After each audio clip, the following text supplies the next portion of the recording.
Siamo qua nel cuore di Busseto, al Cavagna, con due bossetani doc,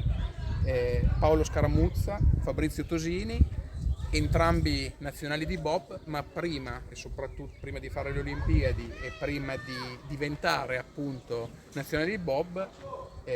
grandi esponenti dell'atletica nazionale e diciamo nella velocità e internazionale, diciamo più a livello di bob. Poi Paolo. Sì, certo. Sì. Abbiamo cominciato tutti e due con l'atletica su questo campo meraviglioso e poi dopo siamo passati al bob, anche perché diciamo con l'atletica è molto selettiva, è molto dura, quindi alla fine quando uno poi alla fine decide vede che non riesce ad emergere nell'atletica, non riesce a sfondare, prova in un'altra disciplina e questa è stata la nostra avventura.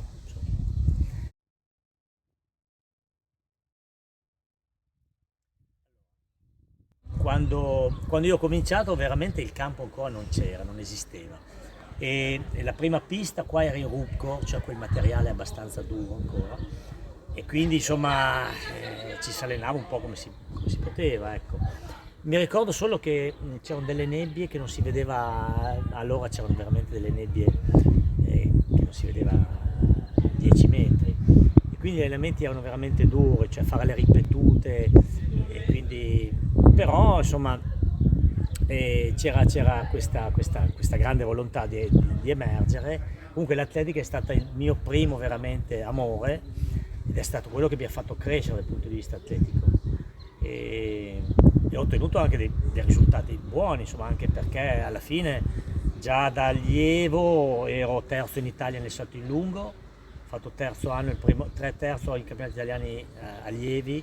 terzo l'anno dopo e l'anno dopo ho passato alla velocità da junior, ho fatto un terzo posto ai campionati italiani, sono entrato in nazionale su 18 anni, l'anno dopo sono stato secondo ai campionati italiani sempre juniores e anche lì ero in nazionale di atletica. Ero in Pro Patria c'erano veramente dei grandi campioni tipo Alberto Cova, Marcello Fiasconaro, che forse molti non lo sanno ma è stato primatista del mondo negli 800, c'era un certo Grippo, 800ista, finalista ai campionati, e poi c'erano degli altri campioni, insomma, e quindi mi ha stimolato molto, diciamo, entrare in questo gruppo sportivo che allora era, diciamo, uno dei principali club italiani.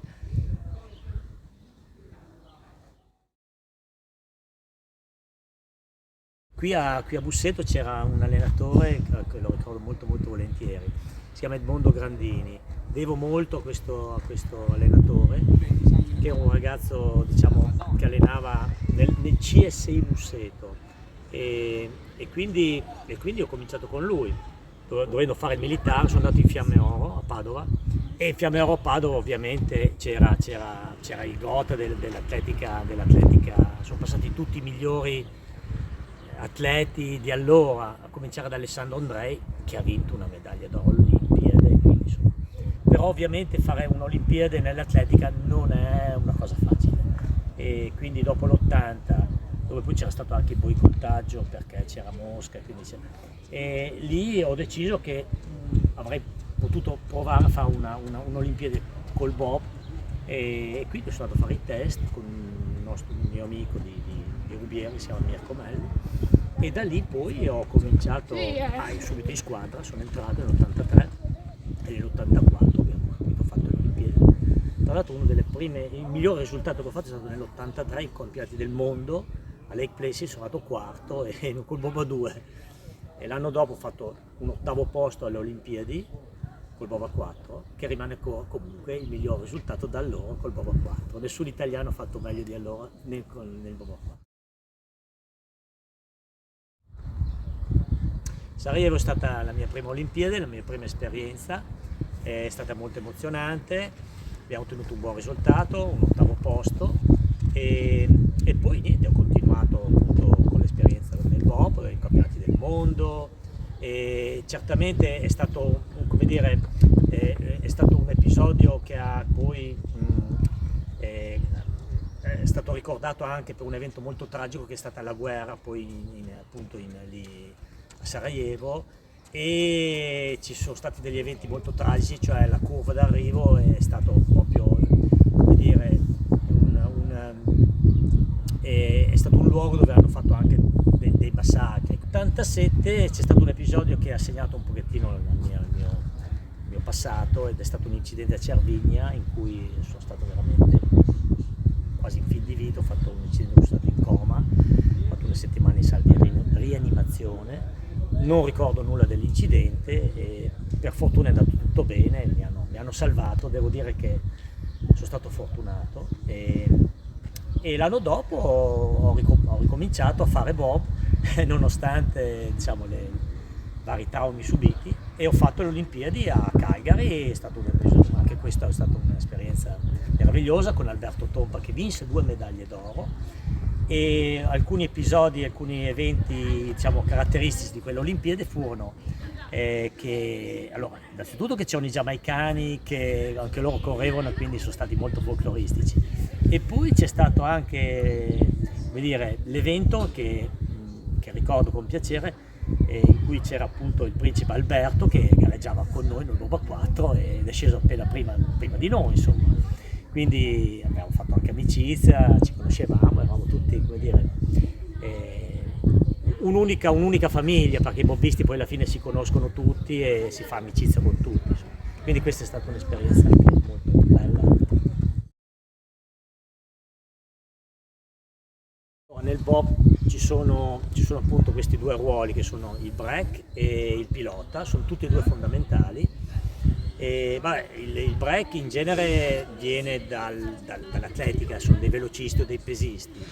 e i piloti hanno questa caratteristica, anche loro sono degli atleti e vengono però addestrati per saper utilizzare e guidare il bob. E io conoscevo appunto questo atleta che poi è diventato un grandissimo atleta della squadra nazionale, che si chiama Fabrizio Tosini, che si allenava in questo meraviglioso campo. Lui era più giovane di me e quindi, come dire, in qualche modo l'ho portato, l'ho invogliato a cominciare questa pratica sportiva, e quindi lui ha cominciato come break, adesso poi ve lo racconterà meglio lui, però poi ha proseguito molto bene, e quindi è stato un grandissimo campione, e quindi io sono onorato di averlo portato a questo sport, insomma. Sono molto felice, e quindi adesso lasciamo. Sono Fabrizio Tosini, anch'io ho iniziato dall'atletica, io facevo primi 110 ostacoli, poi ho allungato la distanza facendo i 400 ostacoli. Nel frattempo mi allenavo in questa struttura, e naturalmente c'era Paolo Scaramuzza, e come tutte le cose, cosa fai, cosa non fai, alla fine sono entrato a far parte del mondo del bob. In atletica leggera io ho fatto non i risultati di Paolo, mi sono fermato a livello regionale, secondo posto nei 400 ostacoli, per cui quando avevo 18 anni ho seguito le orme di Paolo, ho fatto i test nel bob, ho fatto 3 anni da frenatore e poi ho fatto la scuola per piloti, e da lì poi è iniziata la mia vera e propria carriera, praticamente è durata 20 anni ho corso nel bob. Ho fatto 5 Olimpiadi, 1 da frenatore e 4 da pilota, e nel 2018 ho fatto le Olimpiadi della Corea come allenatore della squadra nazionale. Migliori piazzamenti sia nel 2 che nel 4 le Olimpiadi, un 11° posto, e in Coppa del Mondo un 3° posto nel Bova 4 e un 3° posto nel Bova 2 come miglior risultato. I mondiali un 8° e un 8° credo, sia nel 2 che nel 4. Ricordo molto volentieri gli allenamenti con Paolo, perché comunque è stata una parte fondamentale della mia crescita sportiva, perché comunque Paolo è un po' più grande di me e lui era nelle Fiamme Oro, e quando tu vedi un atleta che gareggia per un gruppo sportivo già dici però se potessi arrivare anch'io a queste cose, a questo risultato. E poi grazie al bob sono riuscito a entrare nelle Fiamme Gialle e da lì ho fatto la mia carriera.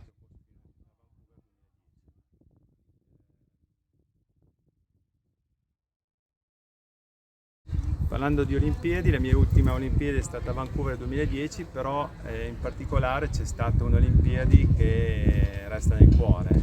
quella fatta a Torino nel 2006, l'Olimpiadi in casa per un atleta è la cosa, penso,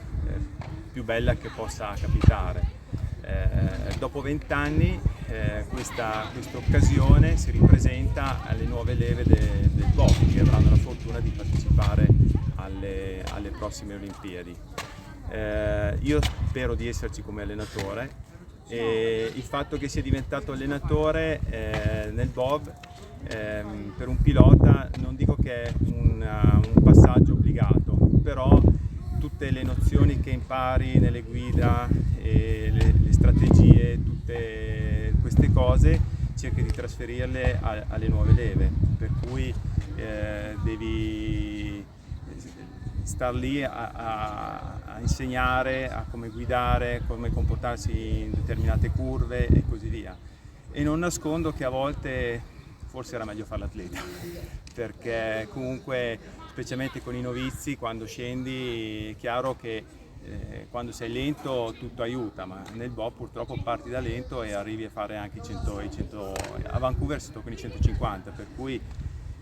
e non usi i freni, per cui devi avere un bel programma e cercare di fare tutto esattamente come si deve. Per cui forza alle nuove leve. Una cosa che